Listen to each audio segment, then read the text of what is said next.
pastor Everaldo também. É outro que eu amo, né? Tá cheiroso, não que não seja, mas hoje fez porção dobrada aqui do nardo aqui. Como é que você tá, queridão? É o cheiro do espírito. Né? Feliz por estar aqui, né? É uma honra estar aqui. Lugar onde a gente aprende, né? Somos igreja. Ser igreja é ser parte de um corpo. Fazer parte, sabe? E tem entendimento que somos membros. Não somos, eu sou a igreja. Somos a. Eu quero louvar, né? Pela minha igreja principal. Tá lá em casa, em Teresia, minha esposa, meus filhos, né? Minha família. Nossa igreja. A nossa igreja principal é a nossa família, né? Que chora com a gente, que sorri com a gente. E é onde a gente é pastor, né? A gente tem que dar discernimento. Temos que ser várias coisas, pai, vários ofícios, né? É o que é mais importante, mas entendermos que Cristo é o centro. Ele é o centro da nossa vida, do nosso entendimento. Que Deus ele seja louvado, né?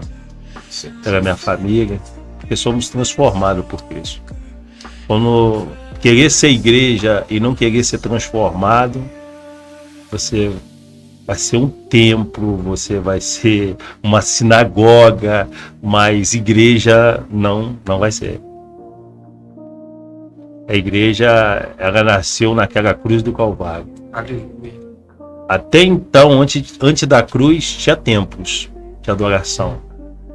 Templos que tinha várias partes, né? Templos que estavam subdivididos. Homens de muitos conhecimentos, de muitos entendimentos, sacerdotes, mestre da lei, fariseu, escriba, homens entendedores da palavra, que viviam, homens sacerdotes, homens que tinham relacionamento com Deus. Mas Jesus veio acabando com esse paradigma, mostrando o que é a igreja. A igreja é quando você olha para aqueles que estavam lá no tanque de Betesda. A igreja é um coletivo, somos parte de um só corpo. E quando ser igreja de Cristo é quando você olha que somos parte de um corpo, mas se um pedaço desse corpo estiver doente, nós nos preocupamos e não colocamos dentro do movimento do tanque. É que nós preocupamos muito lá em casa, todo dia, é suportar os momentos difíceis. Superar aqueles traumas, porque todo momento difícil traz alguns traumas, né? Mas o mais importante é prosseguirmos na transformação de Cristo, que é todo dia. Apóstolo Paulo escreve em Romanos capítulo 12: não se amodestais com o padrão desse mundo, mas transformai-se pela renovação da vossa mente, para que seja capaz de experimentar e comprovar. Muitos só estão querendo experimentar. Experimentar ser igreja. Mas temos que ter a comprovação que realmente estamos posicionados como igreja.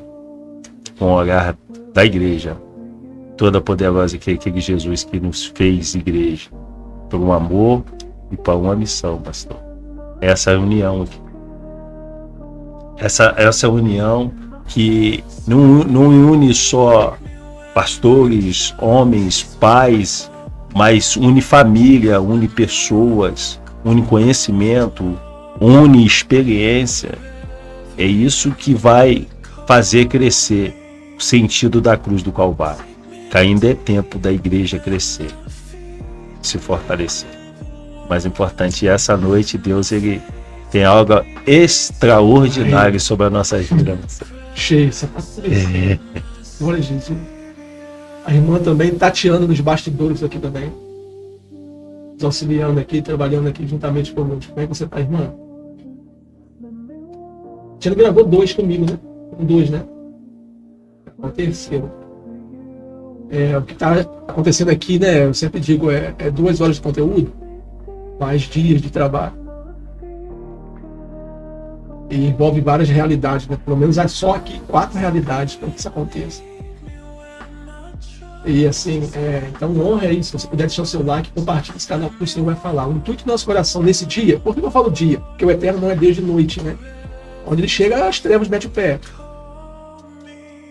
O Eterno diz assim, né, por intermédio de Malaquias, mas para aqueles que o temem, nascerá o sol da justiça. Quando o sol chega, tudo que é escuro, né, as trevas é vencido. E assim, o meu intuito, acredito que de vocês também, embora seja a segunda parte de um assunto que nós começamos, não dá para encerrar, porque ele é muito abrangente, né? O que é essa igreja? Mas nosso intuito aqui não é julgar ninguém, não é julgar nenhuma outra igreja, mas trazer, eu sempre digo, queridos, que quando nós perdemos tempo acusando alguma coisa, julgando alguma coisa, de fato é perder tempo. Porque as pessoas apontam críticas sobre várias coisas, mas dificilmente apontam uma solução. Então, enquanto a gente está perdendo tempo julgando, e no bom sentido, porque a igreja tem o poder de julgar, Paulo diz isso, vocês não sabem que vocês vão julgar os anjos, podem julgar assuntos elementares aí, assuntos básicos aí, então, sobre a igreja tem o poder de julgar, sim. Mas a gente vai falar sobre isso mais para frente, pelo menos da minha parte. Então, o nosso papel aqui, pelo menos da minha parte, é o quê? É trazer edificação. Trazer edificação. E o Espírito ele usa homens como eu e como vocês para trazer edificação. Não sou eu que estou edificando, né? É o Espírito Santo que permite a minha vida que vai edificar, sim. Nós estamos falando de igreja aqui, e igreja no sentido literal da coisa mesmo, igreja no sentido de corpo. Porque eu creio que pessoas é templo, como o Senhor falou, né? Eu sozinho não sou igreja. Eu sozinho sou o templo do Espírito. Quando eu me uno com vocês, nós nos tornamos igreja. E a igreja é algo tão maravilhoso que o Senhor ele compartilhou, ou vai compartilhar, vamos dizer assim, desde de Atos 2, ele vai compartilhar a igreja com o mundo durante pouco tempo. Ele vai deixar a igreja ele vai deixar o mundo desfrutar da igreja de pouco tempo. Paulo diz que a igreja era um mistério de Colossenses. Ele diz que Cristo era um mistério e a igreja era um mistério. Porque Cristo ele estava no Pai, escondido no Pai, até que o Pai o liberou, compartilhou com o mundo. E a igreja estava em Cristo. E Cristo está compartilhando a igreja. Só que a igreja não vai ficar muito tempo, vai ficar um tempo, desde Atos 2 até um tempo onde nós chamamos de a porta dos gentios, até que o número de gentios se completa e a igreja não é retirada novamente. Israel assume novamente ali a posição do povo sacerdotal e no momento ela é ocupada pela igreja. A igreja é a nação sacerdotal, de acordo com Pedro, o Espírito Santo por intermédio de Pedro, e de acordo com Paulo, João. Então, assim, nós estamos aqui durante pouco tempo. Como diz a palavra, né? Nós estamos sendo edificados nele, que é a rocha da palavra. Nós estamos sendo edificados até sermos tempos perfeitos. Então, enquanto isso não acontece, sermos edificados completamente, permanecemos aqui. Para dois propósitos. Um dos propósitos é o quê? É para que o Marcelo seja edificado. O segundo propósito é o quê? Para que o Marcelo seja agente de edificação também. Aleluia. Aí eu quero citar aqui algo que eu li durante a minha vida toda. Eu tenho 24 anos de vida. E eu li algo sempre e não achei algo aqui, talvez os irmãos sim, mas para mim foi nesse tempo que aprova o Eterno liberar. E eu quero partir daqui para falar o que é essa igreja. Embora depois eu quero falar que é muito mais fácil você aprender o que uma coisa é, sabendo o que essa coisa não é. Né? Mas olha só o que o Senhor diz aqui. Em Mateus 28, a última instrução do mestre aqui para os discípulos dele. O Senhor aqui já está ressuscitado, já passou os 40 dias aqui. Ele já se revelou para 500 discípulos de acordo com a instrução de Paulo. O mestre se revelou para 500 discípulos, se revelou a mim como os últimos, né, nascidos fora de tempo. Em 40 dias, essa foi a ordem do Senhor, mas eu quero me ater aqui só, verso 18, né? Capítulo 28, verso 18, ele diz assim: Então Jesus aproximou-se deles quem? Os discípulos que foram testemunhas da ressurreição do Mestre. Toda autoridade me foi dada no céu e na terra. Toda autoridade me foi dada no céu e na terra. Portanto, ide e fazei com que todos os povos da terra se tornem discípulos, batizando-os em nome do Pai, do Filho e do Espírito Santo, ensinando-os a obedecer tudo quanto vos tenho ordenado, e assim eu estarei permanentemente convosco até o fim dos tempos. O Senhor diz aqui que toda autoridade me foi dada no céu e na terra e libera os discípulos para ir. Jesus está liberando os discípulos para ir em uma terra que até então o reino das trevas opera, né? Príncipe. É interessante que a palavra dá a Satanás o título de príncipe, não de rei. Por que príncipe? Príncipe é aquele que vai assumir um trono. Vai assumir um reino. Ele está se preparando. Ele está na fila para ser o sucessor do trono, né? Então Jesus fala assim, o príncipe desse mundo. Quando o Senhor ressuscitou aqui, ele venceu os principados, expôs os principados, as potestades, triunfando deles, expôs publicamente a vergonha. Né? Paulo fala isso em Colossenses. Quando o rei entrava na cidade e conquistava aquela cidade, aquela nação, vamos dizer assim, ele fazia? Ele tirava todas as vestes reais do rei e tirava também as armaduras dos soldados. Então o rei que triunfou na guerra, ele vinha montado num cavalo branco na frente, e atrás dele o rei vencido, despido ou nu, e atrás do seu rei os seus soldados nus. E isso era exposto à vergonha daquele rei. Foi isso que o Senhor fez contra o príncipe das trevas na cruz de espalda. Ele tirou toda a armadura do valente, né? Expôs os principados e potestades e expôs publicamente a vergonha. Então a autoridade máxima agora é da igreja. Só que aí entra algo interessante aqui. A igreja tem essa autoridade. Quando eu falo igreja, os discípulos. Amém? Amém. Eu sozinho sou o templo. Então o Senhor diz assim, toda autoridade é me dada no céu e na terra, então vocês têm que conquistar a terra. É mais ou menos o mesmo código de Josué. Eis que te dei a cidade de Jericó. Agora você vai guerrear. Então Josué ele guerreia com base na palavra que ele tem, que a cidade é dele. Ele só tem que guerrear. É isso que a igreja tem que fazer. A igreja tem que guerrear, porque a igreja vai alcançar toda a terra. Mas o que me chamou a atenção aqui, e para mim isso é ser igreja, no pontapé inicial, olha só, o verso 20. E eu li isso aqui e não entendia. Porque enquanto você vai lendo do 18 até o 19, você entende a autoridade que a igreja tem, você entende a missão que a igreja tem. Por exemplo, aqui fala a comissão da igreja é o quê? É anunciar o evangelho. Anunciar o evangelho não é dom. Anunciar o evangelho é comissão. Todo aquele que se torna discípulo, ele se tornou discípulo porque ouviu de um discípulo, que um dia ouviu de um discípulo. Então a comissão da igreja é pregar o evangelho. Eu não sei pregar, sabe? Senão não seria comissão. Cada um vai pregar de um jeito. Uns vão pregar cantando, outros pregando. Enfim, nós vamos pregar o evangelho. Essa é a primeira parte. A segunda parte é batizando. Então você prega o evangelho. Se essa pessoa recebe o senhorio de Cristo sobre ela, ela vai ser inserida na igreja. Mas antes de ser inserida na igreja, vai receber a marca que é o batismo. Essa pessoa é batizada. Então essa pessoa foi evangelizada, então a igreja precisa evangelizar. Coisas, né? Principalmente se vê, o Senhor tem um trabalho muito bonito nessa área. Evangelização. Depois, você tem que inserir essa pessoa no corpo, no intermédio do batismo. Aí vem a parte 20. Ensinando-os a obedecer tudo quanto tenho-vos ordenado. E aqui que eu chapei. Ensinando-os a obedecer. Então a igreja, ela precisa ensinar a obediência. Então o papel da igreja não é só inchar, o papel da igreja não é só ganhar, o papel da igreja não é só batizar, o papel da igreja não é pregar o evangelho. O papel da igreja é ensinar a guardar, o termo, né, original, a guardar. Sabe o que é guardar? Quando você vê muito isso, essas pegadinhas, né? Quando eu estou mexendo no celular, chega alguém, a primeira coisa que a pessoa faz é meter o celular no bolso. Ela guarda o que ela tem de mais precioso. Mais precioso. Né? Então, assim, eu começo por aqui. O que é ser igreja? É ensinar a outras pessoas a guardar os mandamentos, a guardar a palavra, a guardar os princípios, a guardar a sã doutrina.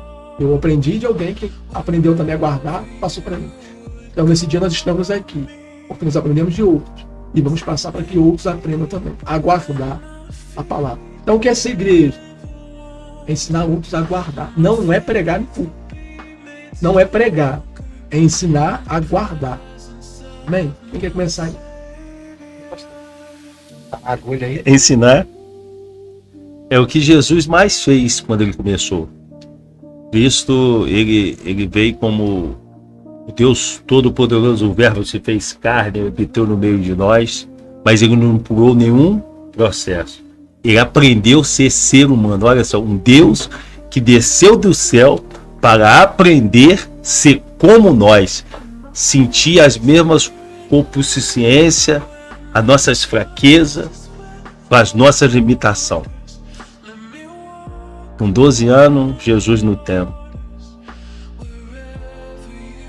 aprendendo, e expôs o que ele já tinha, o que ele era a própria palavra, mas para o ensinamento ele ficou 18 anos se preparando. Hoje nós queremos as coisas muito rápidas, igreja muito rápido, crescendo muito rápido, e as coisas rápidas vocês por alguns processos. Jesus, ele passou 18 anos aprendendo o que é ser humano. Ele inicia, ele se batiza, e aí sim ele começa a convocar os discípulos. E quando ele convoca aqueles discípulos, ele forma uma base forte. Não foi com quem tinha conhecimento. Ele não buscou no templo de Jerusalém. Não. Ele não chamou fariseu, não. Ele buscou um homem disposto a viver algo com Cristo, algo de Deus. A viver.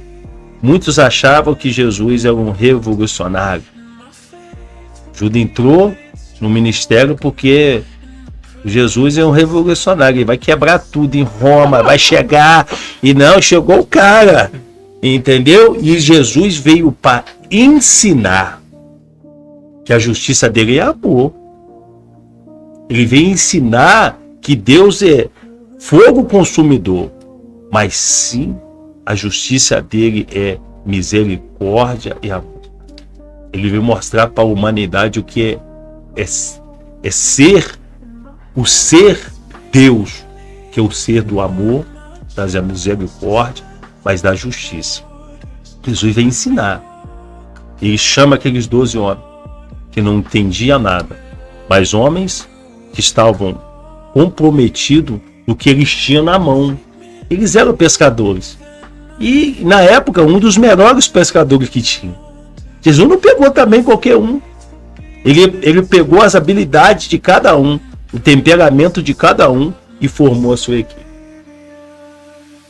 E juntos, ali, Jesus foi aprendendo as fraquezas deles, as atitudes de Pedro, de avançar, de ir, de se expor, de querer se aprender. Eu acho que o discípulo que mais aprendeu com Jesus foi Pedro, porque ele foi verdadeiro com ele mesmo. Ele não quis criar uma coisa que ele não era, ele quis aprender de Jesus.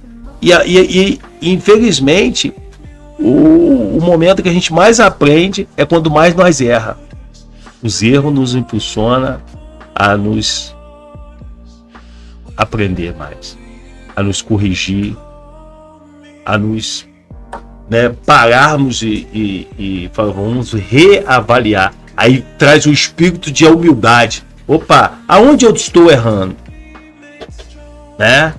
Pedro, aonde eu estou errando? Mas o segredo é permanecer. 3 anos e meio do maior simulado na Terra. Teoria e prática. Com quem? Todo-Poderoso. Próprio Deus ensinando. Aqueles homens viveram coisa extraordinária. Jesus ensinou tudo. E quando eles tiveram a necessidade de Jesus, nos ensina a orar, porque às vezes não aprendemos porque não perguntamos. Não temos a humildade de buscar o conhecimento em Cristo. E eis todas as oportunidades nos ensina a orar. Ele diz, o Pai é nosso. Quando a gente pega essa oração, e Jesus está dizendo, o Pai é nosso, é meu, é de vocês, também é do gentio. O maior ensinamento com Jesus nas práticas foi no meio de tempestade. Mas tudo teve um propósito maior, foram subindo de nível, passo a passo. A primeira tempestade, Jesus no barco. A segunda tempestade, Jesus sem Jesus estar no barco, a calma, mas tinha uma galera para ser resolvida. Tinha uns demoniados. Ensinar a enfrentar também a potestade. Jesus ensinou e entrar no campo do inimigo. Porque até então, em muitos lugares, o evangelho, a igreja não alcançava. O templo ficava parado. As pessoas que vinham. Tinha que ir, né? As pessoas que vinham. E aquele endemoniado, já pensou, vai ficar quantos anos parado em Gadara, porque a igreja não foi. Mas Jesus, você é isso? Olha o ensinamento. É assim, ó. Vão passar dificuldade, mas vocês têm que chegar em Gadara de alguém. Ah, mas vão te expulsar, vão te colocar para fora, vão dar os valores da região. Não, não importa. Mas a gente vai ensinar um lá, que vai ensinar um povo. Se a gente não transportar o conhecimento de Cristo, fica limitado. Mas temos que entender que todo dia nós temos que viver essa transformação de Cristo. Machuca o nosso ego. Se a gente olhar, os discípulos passaram 3 anos e meio e todos falharam. Quando chegou na Vila Dolorosa, quando imaginaram a Vila Dolorosa, até o próprio Jesus, ser igreja, é a gente saber que temos nossa limitação, mas seja feita a sua vontade. Jesus nos Getsêmanis suando sangue. A carne não estava aguentando, mas ele disse em espírito, seja feita a tua vontade. Será que nós estamos preparados para ser realmente igreja? De fazer parte desse corpo que é de Cristo? Porque todo o corpo estava afligido. Eu faço parte do corpo de Cristo. Eu sou o templo de Cristo, me reúno em Cristo, mas passais com consciência, a dores, sangue. E Jesus, ele, por um momento, a carne queria desistir, mas o Espírito diz, seja feita a tua vontade. E o Pai não teve nenhum momento de parar o plano dele. Não era por Cristo, era por nós. Porque ele estava formando a igreja dele. Foi necessário Cristo passar o processo. E no meio da crucificação, no momento mais primordial, os discípulos só estavam sendo ensinados, mas ainda ele não tinha poder, ele não tinha autoridade, porque o Espírito Santo de Deus não tinha nos tornado igreja na real. E se nós não nos tornarmos igreja durante a nossa caminhada, a gente não vai conseguir. A Via Dolorosa fez Judas nem querer acompanhar. Já pediu a morte, ele quis fazer justiça por si mesmo, porque tinha misericórdia sobre a vida dele. Não, andou com Jesus, foi discipulado por Jesus, mas não deixou o ensinamento entrar dentro dele. Mas aí tem uma grande diferença. Pedro andou com Jesus, mas viveu realmente quem ele era. Errou muito. Homem violento, foi chamado, sai dele, Satanás. Mas suportou aquilo ali. Afundou um homem de pequena fé, mas a constância é ser constante em Cristo, mas ser verdadeiro consigo mesmo. Ele tinha suas limitações, mas ele aprendeu de Cristo. Quando ele nega uma, nega duas, nega três, aí Jesus passa por ele e olha e diz. Aí o ensinamento, aquilo que Jesus ensinou ele, o amor e a misericórdia. Aí ele olha e diz, ele me ama. Ele tem misericórdia de mim. Eu errei. Eu neguei. Eu não vou suportar a Via Dolorosa. Agora, no momento que ele mais precisava, eu não aguento. Ele olha para Jesus, mas só que tem. Quem é ensinado a obedecer, permanece na obediência. Ele só ficou em Jerusalém. Os discípulos não foram na Via Dolorosa. Nem o amor de João, que deitava no colo de Jesus, prevaleceu no meio da opressão.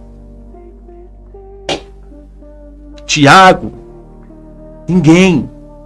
Porque quando a cruz cai em cima de Jesus, no caminho do Calvário, não foi os discípulos, Foi um Simão Sirineu. Quem Jesus não ensinou, quem Jesus não pregou, mas vinha buscar um pouquinho de paz, sobre refrigério sobre a sua família. Mas isso não tirou o mérito dos discípulos. Porque quando Jesus, o terceiro dia, ele ressuscita, ele diz, chama os meus discípulos. Mas por quê? Eles foi ensinado. Havia uma ordenança, ficar em Jerusalém até que seja revertido do poder do alto. Veio um novo tempo. Veio um novo operar de Satanás. Cristo já subiu ao céu.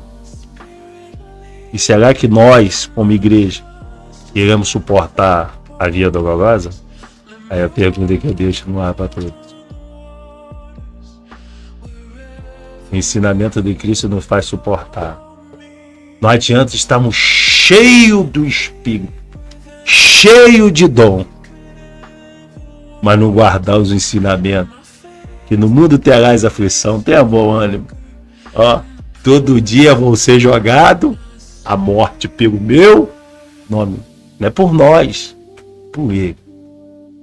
Mas quando eles permaneceram no propósito. O segredo é de permanecer no propósito. Aonde Deus me colocou como igreja. Que a gente tem muito de olhar o que os nossos olhos contemplam. Será que está dando certo? Será que é isso mesmo? Será que não estou vendo nada? Eu não estou vendo ninguém, eu não estou vendo apoio. Não. Permaneça no que Deus tem para você. Quando eles permaneceram em Jerusalém, estava um caos. Começou a perseguição. Não tinha mais esperança. Mas eles pôde ver a face de Cristo e pegar as novas instruções. E é aqui que Jesus está dizendo. Foi a última aparição para eles. Os meus ensinamentos, as minhas ordenanças. E aí o Espírito Santo desce e forma eles a igreja. E ali eles deixam de ser discípulos e passam a ser apóstolos. Homens convulsionados a ensinar e preparar novas igrejas. Amém, Marcelo? Eu escutei o... Estava escutando